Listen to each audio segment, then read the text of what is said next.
Hey guys, welcome to Monday Night Live in Lexington, everyone.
My name is Kathryn Kauffman, and I'm a psychic medium here in Lexington, Kentucky.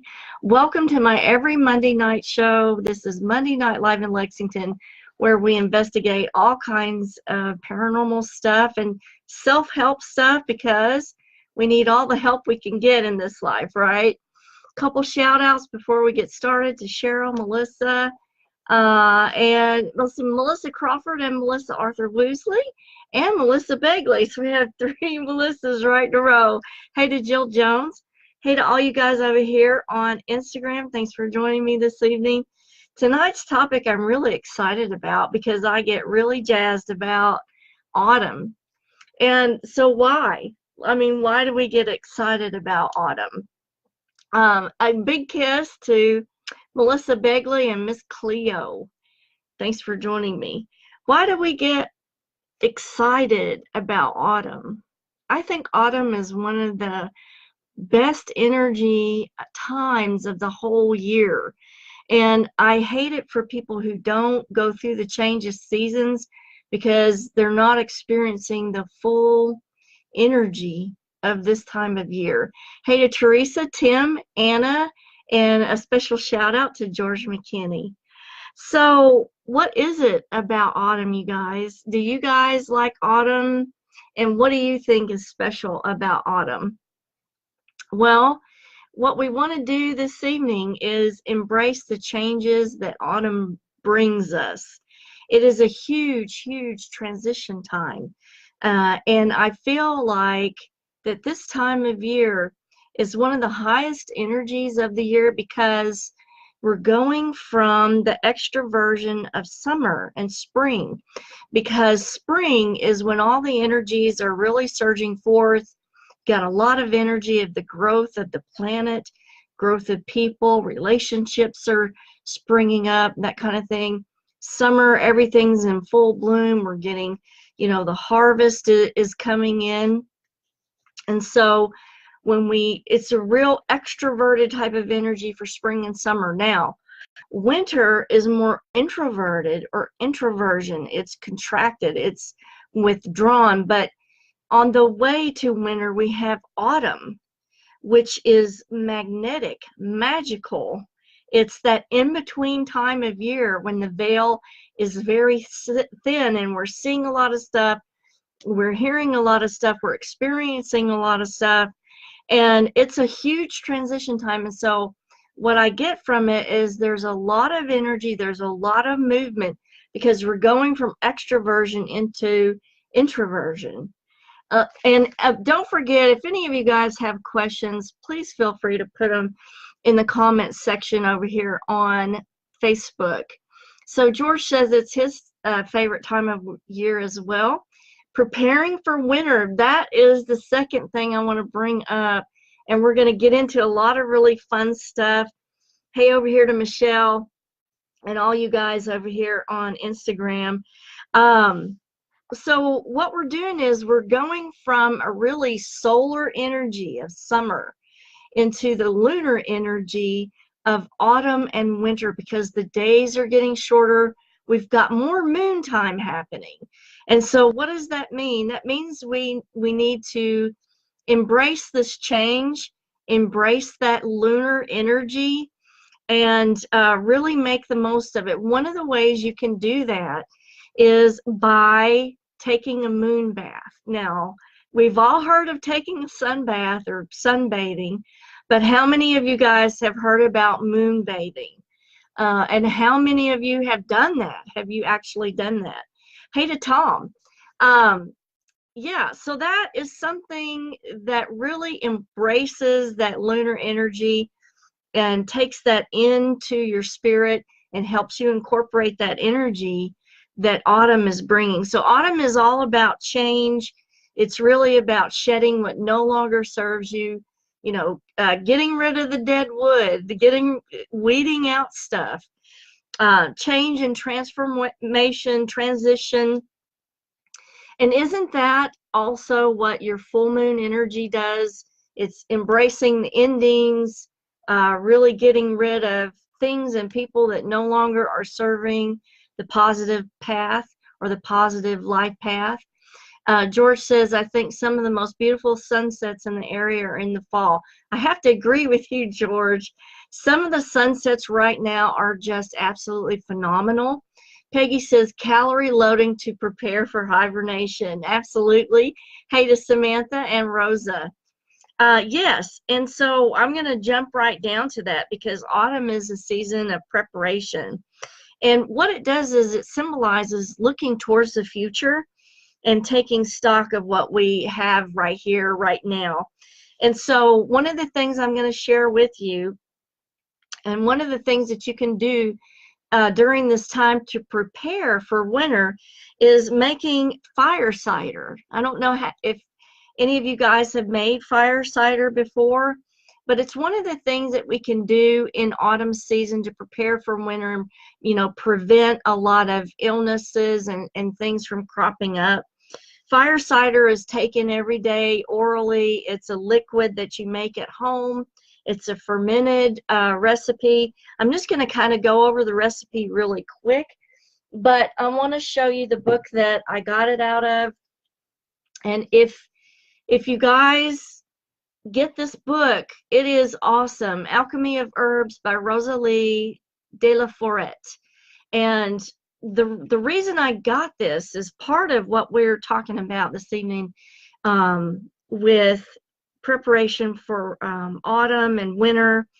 The fire cider recipe is in here on page 56.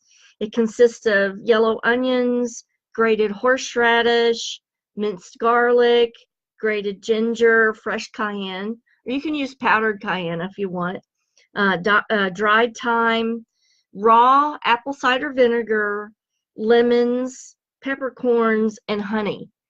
And this is phenomenal stuff. I'm going to make some up probably this week. And so I would highly suggest this on page 56 in this book. You can definitely get this book off of Amazon. I don't know if it's sold anywhere else, but the reason why I brought up this book is not only the good recipes in it, but one of the things that we can do this fall is to give like an herbal dinner party. And we're going to get to that in a minute because what we call that is a homegrown fall supper. So before we get to that, I want to talk a little bit about one of the things that fall and winter brings is introversion, introspection. You're looking in at yourself, you're evaluating yourself, you're really paying attention to your shadow side, okay? So shadow tendencies are really under scrutiny during fall and winter. What are shadow tendencies? They are like fears, unhelpful thought patterns, stifled emotions, things that are repressed from childhood and early adulthood. The first term shadow was used by the psychologist Carl Jung to describe the denied or repressed aspects of the self. And sometimes it can be really good to evaluate those and look at those and try to incorporate those into your adult persona. But now this takes guided work, and so in the description for this video, I did put, I tagged someone that has a really good program on working with shadow. It's Matthew Rosewater. If any of you guys are interested in that, see his page, Planet Ascension, because I'm gonna do a show just on shadow work, because it gets into a lot of stuff, and I don't have time tonight to even start on that. But autumn and winter is classically used to face all the facets of self and to face your shadow side with confidence. It's incorporating the shadow into your normal persona, and it represents the change of season between autumn as the in-between of your light persona and your shadow side. So see Planet Ascension if you want to do some shadow work. That's a really good program.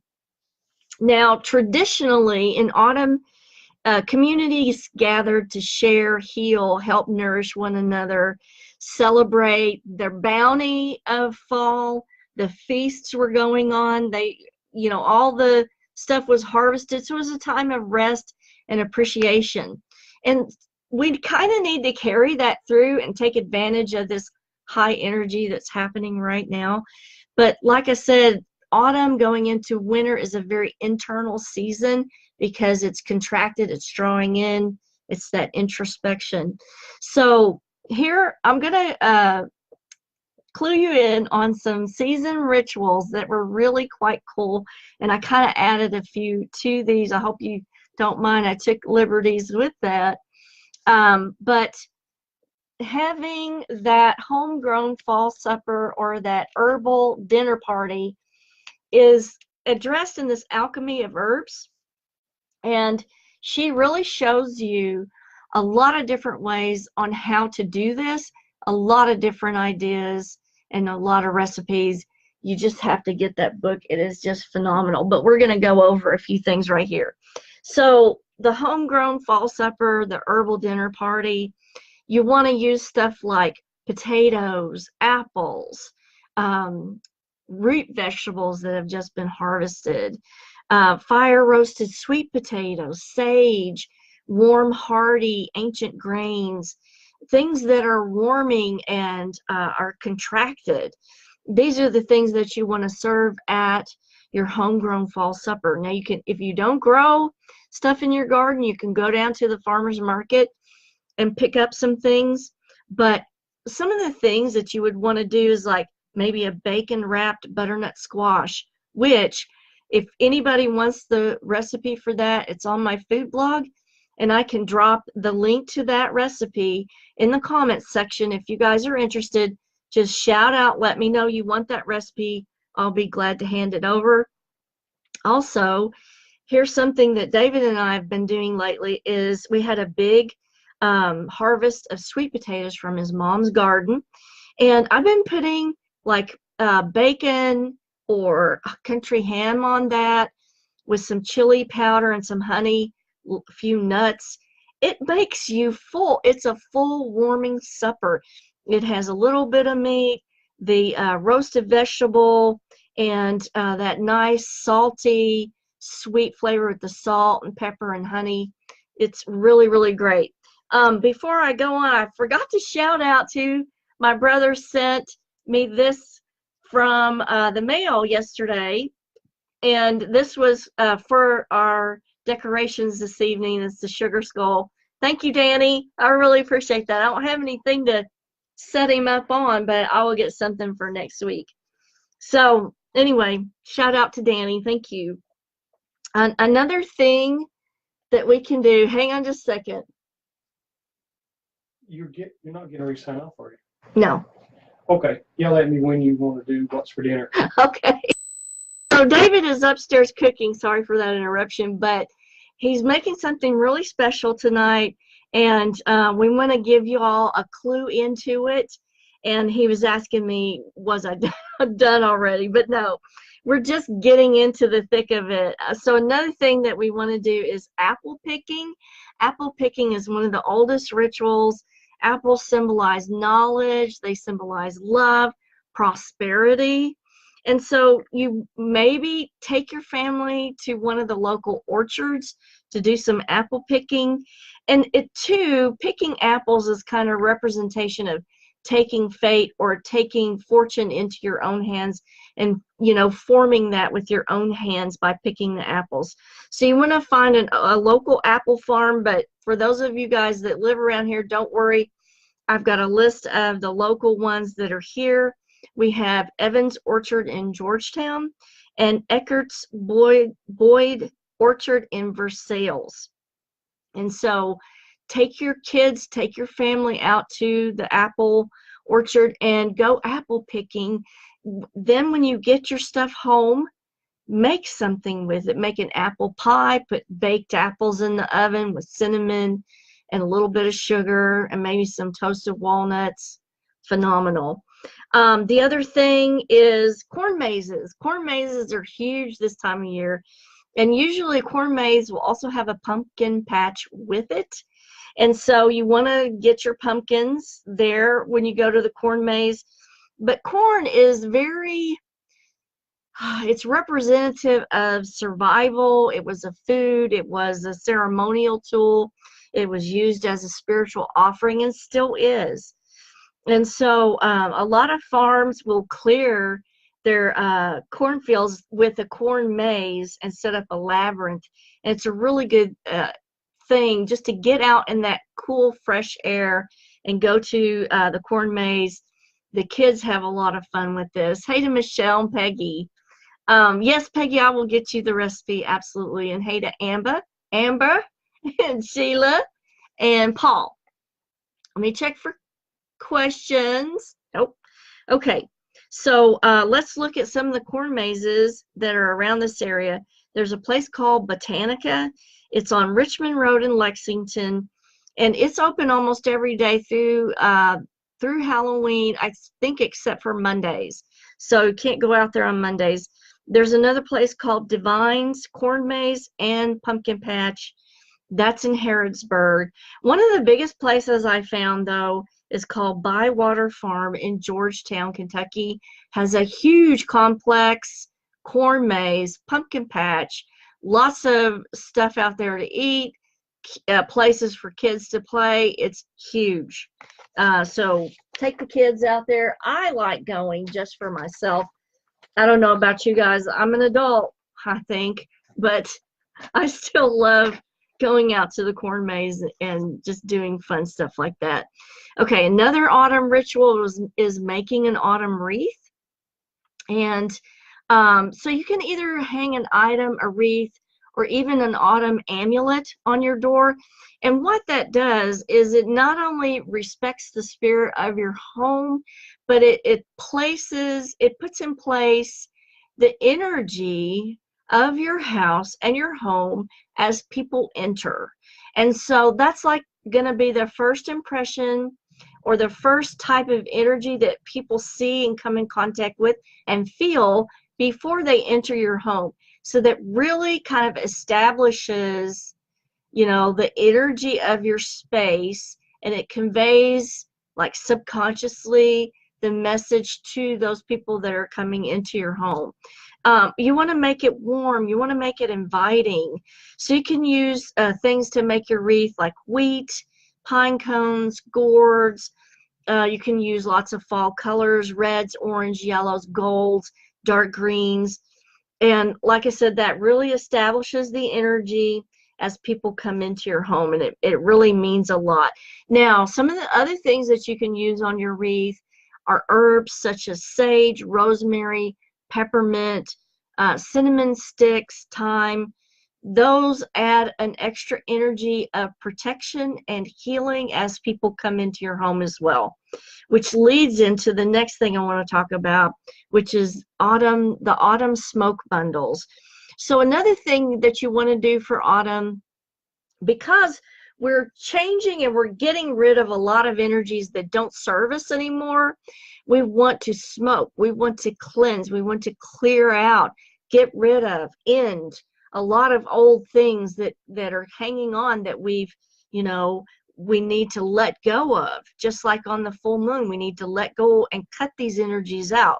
So what you can do for fall is gather those herbs, bundle them up, dry them. You're going to use a few right now to smoke and cleanse out the home. but you want to save some throughout the winter because stale energies really build up in the winter. A lot of chaos energy builds up in the winter, so you want to dry those bundles to burn for the rest of the autumn and the winter. Now, easy way to do that is just to tie the herbs and hang them upside down to dry over like a clothesline, or maybe a clothes hanger. You can just put a clothes hanger up and tie the herbs with maybe some twine, just really natural twine. You don't want to use anything colored or dyed, but you're going to just dry those loose and save those to clear out that chaos energy throughout the winter. Now, I have to say this, if you have any kids or elderly on oxygen in the home, don't smoke anything. Don't burn incense. Don't burn that kind of stuff, because you don't want to cause more harm than good. And so for that, you can mix up a spray, like an essential oil spray. And so some of the essential oils that you would want to use in that are referenced right here: rosemary, peppermint, just tiny bit of cinnamon, not much, just a tiny bit, maybe 2 or 3 drops, because that can be irritating to the mucous membranes. Thyme, lemon, those types of things will clear out a lot of negativity, but it won't be like the smoke, and it won't be caustic. Okay, the last 2 were really cool, and I just love reading about these. A wine tasting, and so you want to have fall wines that are very rich and robust and very ruby red, full-bodied wines such as a Cabernet Sauvignon or Merlot, Petit Syrah, maybe a Malbec.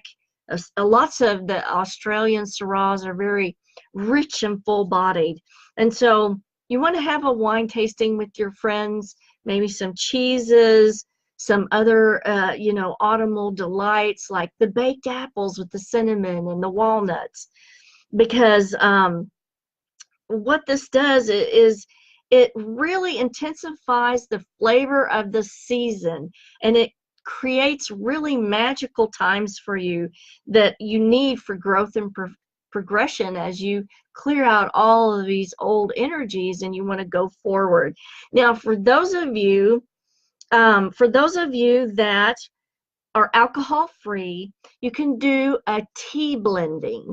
And so what you would do with this, and this is so much fun to read about, hey to Christy Osborne Glass, is you would go like to maybe Good Foods Co-op or Whole Foods and get several different kinds of teas, the loose teas, because this is a tea blending, and then just have a lot of friends over and really blend your own autumnal tea.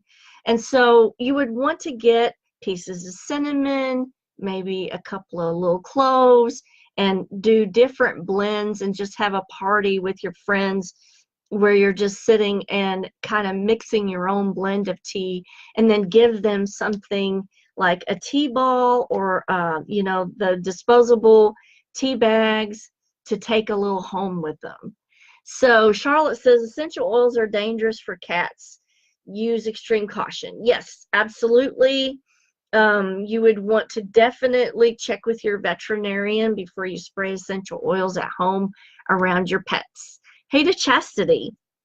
So yeah, the tea blending was a really cool idea that I found for non-alcoholic things. Okay, the last one, and then I'll go into the forecasts for the rest of the year.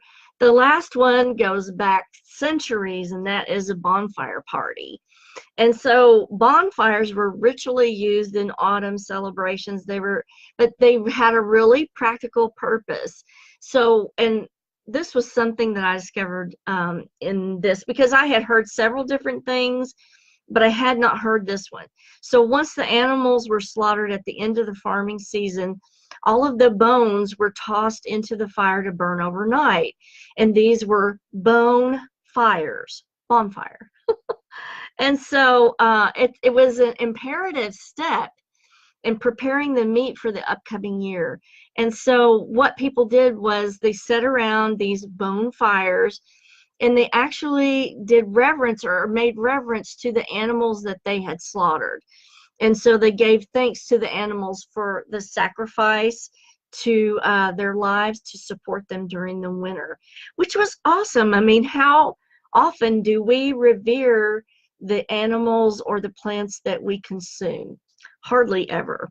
But so some of the things that you can do for a bonfire, because nowadays, who's going to throw their meat into the fire? Not me. I'm going to eat it. But you can burn like cedar wood or dried pine needles or pine cones to get a little bit of aroma out of that. And that really creates kind of a magical ambiance around the bonfire. So let's get into our forecasts, and then we will go on to what's for dinner, David, so we can see what he's cooking tonight. So the forecast now, this is like a weather kind of projection for the rest of the year. In the southeast, I'm projecting it will remain very wet. There will be some flash flooding. And I feel like in the southeast, we're going to have like an early snowfall this year. And so that's kind of what we're looking at for southeast. Now, looking at the southwest, I think the average temperatures are going to be a little bit cooler until October. And then we're going to see a little bit of heat and dry weather, but nothing else should change. And then it should turn off cooler again.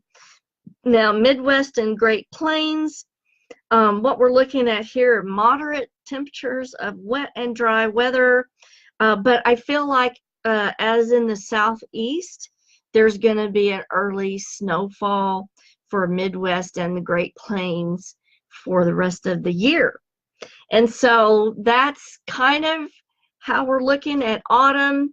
If you guys have any questions, drop them in the comments. If you want the recipe for the bacon wrapped butternut squash, I will put the link in the comment section if you want it. And let's see if David is listening upstairs on what's for dinner. I don't know. We may have to wait for him to come bounding down the steps to tell us what's for dinner, David. Okay, now we know. Now we can say what's for dinner. Come on in. Well, hello. It's been a long time, isn't it? Yes, it's been a while. Well, tonight we're going to be having mushroom and beef meatballs in a blue cheese and walnut sauce. We'll have that on wide noodles. We're going to have a simple salad with that. And for dessert is orange custard made with lavender infused milk. Ooh, I can smell dinner off of your jacket. Take a bite, love. It smells good. Thank you. I know we haven't done what's for dinner for a while because I've given David the time off. And then okay, so for next Monday night, I think we're gonna be, yes, next Monday night there won't be a show. You will be seeing a live stream, I think, from, yes, Bowling Green. We're going to appear at the Warren County Library event. However, because so many people have responded to the event, I think it's in excess of 600 or 700 people, they've had to move the event to a different location. But I've asked David to do a live stream from there so that you guys can join in and participate in the evening. I'm going to be doing a talk, and then I'm going to be doing some sample readings. And so it's going to be a lot of fun, but we won't have a show next Monday. It will just be the live stream from the event. So, and then I'll do a live stream probably on Halloween night. So let me show you this book again in case you want to get it. It's The Alchemy of Herbs, and it's by Rosa Lee de la Forêt, or Forêt. You guys have a fabulous evening. I hope you enjoyed the presentation. I hope you're enjoying your fall. And I will see you next Monday night for the special live stream from Bowling Green. Kisses from Kentucky. Later, guys. Have fun.